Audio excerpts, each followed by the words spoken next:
ele me disse que iria riscar um carro. Que quando ele visse um carro bonito e um carro novo, um carro caro, a primeira oportunidade que ele teria, ele iria riscar. Riscar o máximo possível daquele carro. E eu perguntei para ele por quê. E ele falou porque faz parte de um grupinho que consegue as coisas fáceis e fica se exibindo por aí.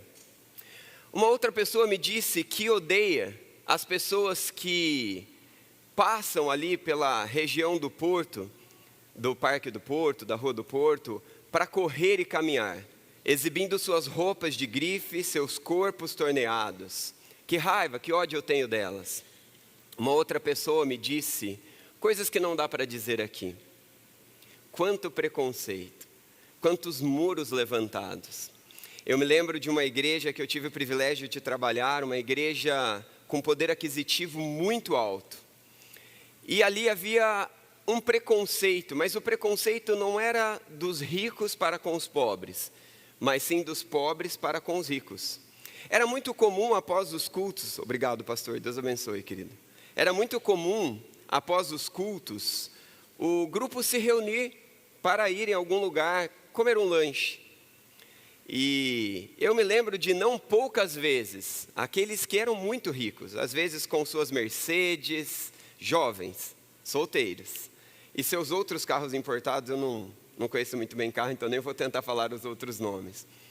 Mas estacionando na casa de jovens muito simples, em um bairro muito simples, uma casa ainda inacabada por fora, inacabada por dentro, comendo pão com mortadela e algum refrigerante. Mas eu me lembro também de muitas vezes esses jovens dentro do grupo, dizendo eu não vou sair para comer com esse grupo, porque eles só vão em lugar chique e rico, caro, e eu não posso comer. E não eram lugares caros, lugares como o McDonald's, que você consegue comer ali um lanche mais acessível, se você quiser a comunhão. Quais são os muros que separam a nossa comunhão hoje? Quais são os preconceitos que no meio do seu coração nos impede de estar unido?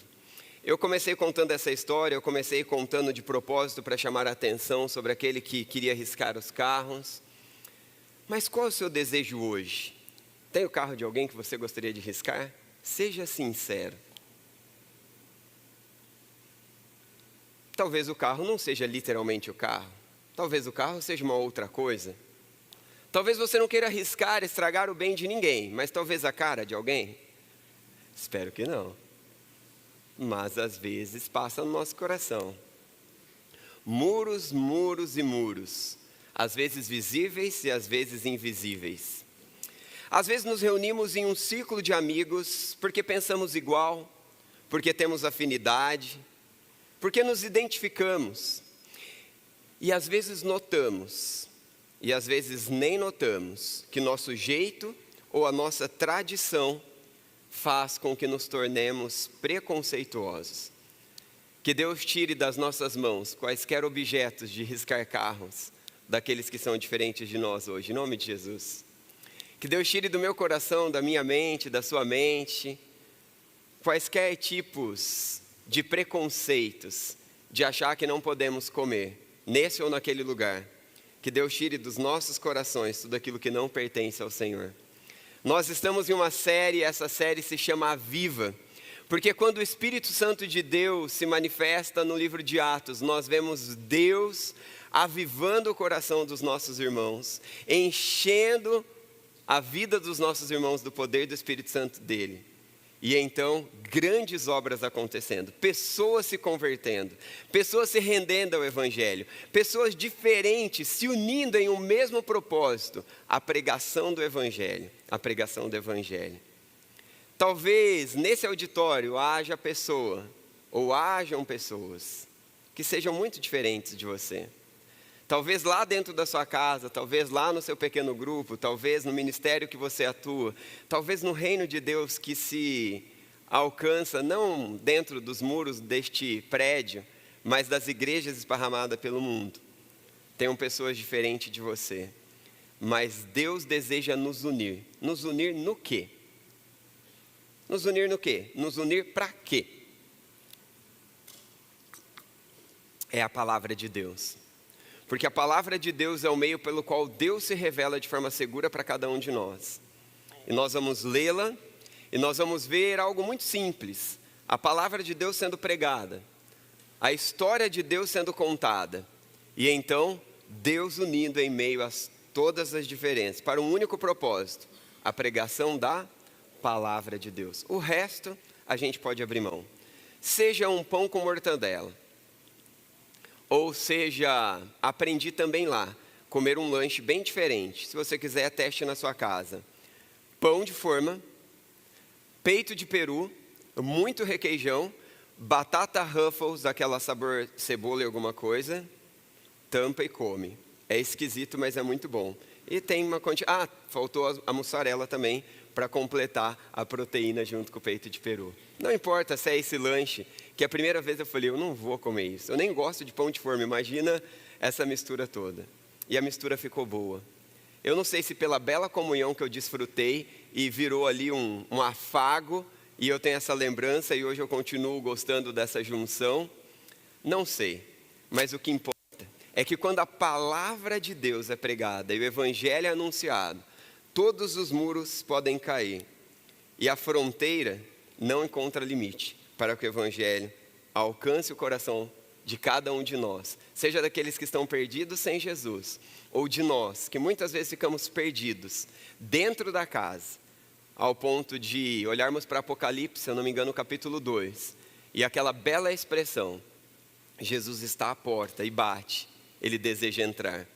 E lembre-se que ele está falando a respeito da igreja. Quantas vezes Jesus está de fora da igreja que sou eu, da igreja que é você, batendo a porta, querendo entrar, mas a igreja que nós criamos do nosso sistema, do nosso jeito, faz com que Jesus fique de fora. Hoje é motivo, é momento para abrirmos a porta e deixarmos o Senhor da igreja reinar, para que todas as nossas diferenças se unam aos pés da cruz, guiado pela palavra de Deus. Amém? Atos capítulo 11, abra comigo aí, nós vamos ler a partir do versículo 1. Enquanto você abre capítulo 11, versículo 1, eu quero te dar um pouquinho aí do contexto. Nós já temos estudado o livro, nós já temos visto a manifestação do Espírito lá no capítulo 4, de forma tão incrível, que o Espírito Santo de Deus enche, as barreiras são quebradas e a obra do Senhor vai sendo manifesta. Mas aqui no capítulo 11 nós temos uma transição que nos parece talvez a mais crítica de toda a igreja aqui no livro de Atos. Que transição crítica é essa? O que está acontecendo aqui? Os teólogos dizem ser a maior crise da igreja no livro de Atos. Gente, isso é muito interessante. Por que essa grande crise? Dentro de um período onde o Espírito Santo de Deus está se manifestando, grandes coisas estão acontecendo, há uma crise. Que crise é essa? A inclusão oficial dos gentios no corpo de Cristo. Os gentios eram considerados como impuros, como indignos ao evangelho, ao povo de Deus. Havia ali todo um preconceito, e é exatamente ali, neste contexto, onde Deus começa a agir. Em Jerusalém, a notícia de que Pedro havia comido com incircuncisos, esse é o contexto, para um judeu piedoso, era uma infração grave. Então esse é o contexto que nós vamos ler aqui no capítulo 11 agora. Me acompanhe, por favor. Os apóstolos e os irmãos de toda a Judéia ouviram falar que os gentios também haviam recebido a palavra de Deus. E eles diziam, glória a Deus, aleluia. É isso? Não, preste atenção no texto, o texto continua. Assim, quando Pedro subiu a Jerusalém, os que eram do partido dos circuncisos o criticavam, dizendo, você entrou na casa dos homens incircuncisos e comeu com eles. Pedro então começou a explicar-lhes exatamente como tudo havia acontecido. Eu estava na cidade de Jope orando, caindo em êxtase, e tive uma visão. Vi algo parecido com um grande lençol sendo baixado do céu, preso pelas 4 pontas, e que vinha até o lugar onde eu estava. Olhei para dentro dele e notei que havia ali quadrúpedes da terra, animais selvagens, répteis e aves do céu. Então ouvi uma voz que dizia, levanta-se Pedro, mate e coma. Eu respondi, de modo nenhum, Senhor, nunca entrou em minha boca algo impuro ou imundo. A voz falou do céu segunda vez: não chame impuro o que Deus purificou. E isto aconteceu 3 vezes, e então tudo foi recolhido ao céu. Na mesma hora chegaram à casa em que estavam hospedados 3 homens que me haviam sido enviados de Cesareia. O Espírito me disse que não hesitassem em ir com eles. Estes 6 irmãos também foram comigo e entraram na casa de um certo homem. Ele nos contou como o anjo lhe tinha aparecido em sua casa e dissera: mande buscar em Jope a Simão, chamado Pedro. Ele lhe trará uma mensagem por meio da qual serão salvos vocês e todos da sua casa. Quando comecei a falar, o Espírito Santo desceu sobre eles como sobre nós no princípio. Então me lembrei do que o Senhor tinha dito: João batizou com água, mas vocês serão batizados com o Espírito Santo. Se, pois, Deus lhes deu o mesmo dom que nos tinha dado quando cremos no Senhor Jesus Cristo, quem era eu para pensar em opor-me a Deus? Ouvindo isso, não apresentaram mais objeções e louvaram a Deus dizendo: então Deus concedeu arrependimento para a vida até mesmo aos gentios. Olha só o versículo 15. Quando comecei a falar, o Espírito Santo desceu sobre eles, como sobre nós no princípio. Quando a palavra de Deus é pregada, quando a palavra de Deus é anunciada, as correntes caem, as portas se abrem e os impeditivos não mais são impeditivos. Na semana passada, no domingo à noite, antes eu estava pregando essa série só à noite, e eu gostei da ideia do Josi que estava pregando de manhã à noite a mesma série. Eu falei, vou fazer assim também. Mas na semana passada nós lemos um texto um pouco maior no capítulo 10, que era esta mesma história, falando sobre união, sobre a junção, sobre como Deus decide se manifestar e quebrar muros e romper barreiras. Mas é muito interessante a forma repetitiva que Deus decide se manifestar a nós, insistindo de que a mesma verdade bata no meu coração e no seu coração. A palavra de Deus para mim hoje é a mesma palavra de domingo à noite, mas com 2 toques especiais a mais. Quando a graça rompe nossos muros. Poderíamos resumir essa palavra toda, todos esses versos, sobre esse grande convite de Deus para nós. Quando a graça rompe os nossos muros. A tradição dá lugar ao fruto. A tradição dá lugar ao fruto. Perceba a ação de Deus, preservando a comunidade, em meio à diversidade. Perceba, eles viviam sobre uma compreensão legalista, aonde eles achavam que o evangelho era só para aquele grupo. E Deus se manifesta e começa a fazer uma obra magnífica, através de coisas atípicas, questões sobrenaturais. Deus se manifesta com um de uma forma sobrenatural de um jeito, com outro de uma forma sobrenatural de outro jeito, falando a mesma coisa para que esses se unam. E então as barreiras do legalismo, da forma, do jeito caia. E fique só uma coisa, o anúncio da palavra de Deus, o evangelho, esse é inegociável, o resto podemos negociar. Há aqui um desejo de transformar fé em um sistema fechado. O povo que acha que somente eles e o jeito deles devem ser salvos. Será que há em mim, será que há em você em algum momento, lá no núcleo familiar nosso, ou de repente na nossa vizinhança, trabalho, quem sabe dentro da igreja ou sociedade como um todo, um desejo nosso também de nos fecharmos? Perceba que eu comecei contando que os pobres faziam separação dos ricos, o que normalmente eles diziam que eram os ricos que estavam deixando eles de fora, e eles nem percebiam que na verdade quem estava fazendo isso era o contrário, eram eles mesmos. Quantas vezes eu e você, por causa de jeito e de forma, acabamos vivendo um evangelho infrutífero, se é que poderíamos chamar isso de evangelho? Qualquer tradição que se coloca como obstáculo para a inclusão daqueles que Deus está salvando, do jeito dele, da forma dele, em sua multiforme graça, é um obstáculo para a obra de Jesus Cristo. Quando a resistência à tradição é confrontada pelo agir de Deus, todo tradicionalismo cai e então o reino frutifica, onde antes era proibido, agora o evangelho é anunciado, vidas são salvas e Deus se manifesta de uma forma incrível. John Piper diz algo dentro desse contexto incrível: o orgulho da tradição mata a paixão por aqueles que necessitam do Senhor Jesus. O orgulho da tradição mata a paixão. Eu tenho orgulho de ser um pastor batista, sim, tenho. Confesso que alguns anos atrás eu não diria isso por vergonha da situação que estávamos, como convenção e etc, etc. Mas hoje eu tenho orgulho. Deus tem nos renovado novamente. Louvado seja Deus por isso. Mas a convenção batista não é mais importante para mim do que a palavra de Deus. Eu tenho mais orgulho de seguir a palavra de Deus em primeiro lugar. E enquanto a convenção batista caminhar, assim eu tenho orgulho de ser batista também.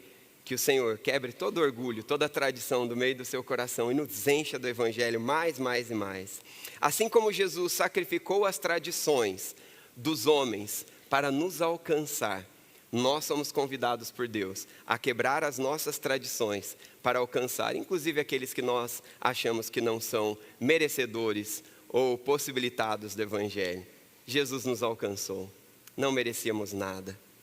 É incrível como Jesus lidava com os discípulos, inclusive no dia de sábado, quebrando tradição, mostrando que existem coisas mais importantes, até mesmo do que boas tradições. Quando a graça rompe muro, a soberania de Deus derruba barreiras. Nós olhamos ali agora para o versículo 4 até o versículo 17, e nós vemos Pedro adotando uma postura humilde, exemplar, que me quebra. E como eu disse no domingo à noite, às vezes quando nos quebra, a gente tem aquele desejo, aquela vontade de como se a gente pudesse arrancar uma página da Bíblia e esconder ou jogar no lixo, porque a gente acha que o nosso jeito é melhor, mas não é. A vontade de Deus, ela é segura, ela é perfeita. E então nós vemos aqui Pedro adotando uma postura humilde.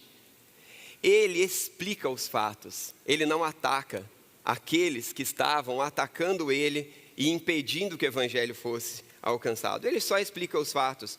Ele não se coloca como um herói que decidiu mudar as regras, mas como uma testemunha da vontade de Deus. Ele narra os fatos e aquilo que Deus estava fazendo e como ele estava se manifestando. A frase "não chame de impuro o que Deus purificou" é o cerne do problema. Muitas vezes nós acabamos pegando para nós o direito de definir o que é digno e o que não é, o que é certo e o que não é, o que é bom e o que é ruim, quando na verdade isso não é mérito meu e seu, mas tão somente da palavra de Deus. Pedro compreendeu que ao tentar limitar o alcance do evangelho, ele estava na verdade tentando limitar o poder gracioso e soberano de Deus.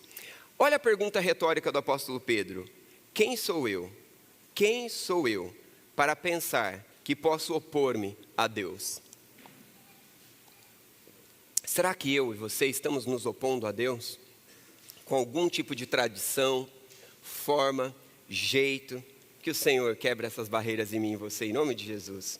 Quando a igreja se curva diante da soberania de Deus, nossas barreiras ideológicas, sociais, culturais, familiares e etc. não podem resistir. A rendição é o reconhecimento de que a graça é um projeto de Deus que nos une em um sistema que não é humano, mas na verdade de Cristo, o Evangelho, a palavra de Deus. Sproul diz nessa mesma situação: a vontade de Deus não é o conselho a ser discutido, mas um comando a ser obedecido. Quando a graça rompe os nossos muros, a graça une o corpo e glorifica o Pai. Essa é a parte mais incrível desse texto. O clímax desse capítulo é a mudança de atitude. Antes, aqueles que questionavam de forma ácida a iniciativa de Deus através dos seus servos, agora se transformam juntos em adoração. Que presente de Deus! Que presente de Deus! Você percebeu? Ouvindo isso, não apresentaram objeções e louvaram a Deus, dizendo então: Deus concedeu arrependimento para a vida até para os gentios. Aonde há distinção, minha e tua, cheia de legalismo, religiosismos, métodos e formas que nós estamos endeusando, que as barreiras caiam e que juntos possamos nos unir, proclamando tão grandiosa esperança. A mesa do Senhor é o lugar onde todos os muros são destruídos pela cruz do Evangelho, unidos, todos indignos, mas todos alcançados por um amor que não encontra limite e nem mesmo explicação. Querido, pode passar, eu já falei os pontos desse daí, e vamos lá para... esse mesmo. Pode encher aí para a gente pensar junto nessas aplicações. Queridos, que eu e você possamos identificar quais são os muros de tradições dentro do nosso lar, contra o nosso cônjuge, contra os nossos filhos, contra os nossos pais, que muitas vezes impedem o fruto do Espírito. Que o Senhor me ajude a identificar hoje, agora, isso. Que o Senhor me ajude a identificar aqui na igreja quais são os muros de tradições que impedem o Evangelho de ser propagado, alcançado no meio do seu coração. Identifique aí agora, confesse ao Senhor. Às vezes você precisa pedir perdão ao seu cônjuge, ao seu filho, ao seu pai, a um amigo, a um irmão. Submeta-se, renda-se à soberania de Deus, acima das opiniões pessoais, inclusive as suas. Submeta-se, o Evangelho está acima de tudo mais. Celebre a graça de Deus por cada pessoa diferente de você, que você conhece, que você convive, e permita que Deus então una a diferença, para que o Evangelho vá mais longe, em nome de Jesus. Convide, derrube as barreiras sociais, através de atos práticos de hospitalidade. Quais são eles? Que o Espírito Santo de Deus ministre no seu coração, com sabedoria e discernimento, mas que as barreiras sejam quebradas, e que o convite chegue, e que então o Senhor nos leve mais adiante. Glorifique, foque na obra de Deus, não nas falhas humanas, glorifique ao Senhor. Às vezes a gente está tão focado na forma, no jeito, que a gente não percebe a grandiosa obra que o Senhor está fazendo. Por isso podemos orar: aviva no Senhor, desperta-nos para mais do Evangelho em nós e mais do Evangelho através de nós, em toda essa questão de grandiosidade do Senhor, que nos fez tão diferentes, mas nos une no Evangelho, para que o mundo seja conhecido. Que então eu e você possamos orar a seguinte frase, uma frase que resume todas essas verdades aí, e eu peço que você me ajude a pregar lendo essa frase, por favor. 1, 2, 3 e...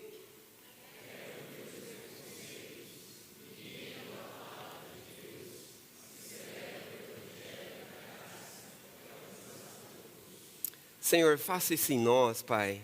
Faça isso em nós, lá dentro de casa, no nosso casamento, na nossa paternidade. Faz isso, Senhor, conosco, no nosso trabalho, na sociedade, na igreja. Que, como ouvimos no capítulo anterior, que nós possamos apenas lutar pela verdade, pelo que é santo, pelo que é justo. E o restante abrimos mão, para que o mundo conheça o Senhor através de nós. Em nome do Senhor Jesus, quebre todas as barreiras que nos impedem de conhecê-lo, de proclamá-lo e de desfrutá-lo. Em nome de Jesus. Amém. Amém.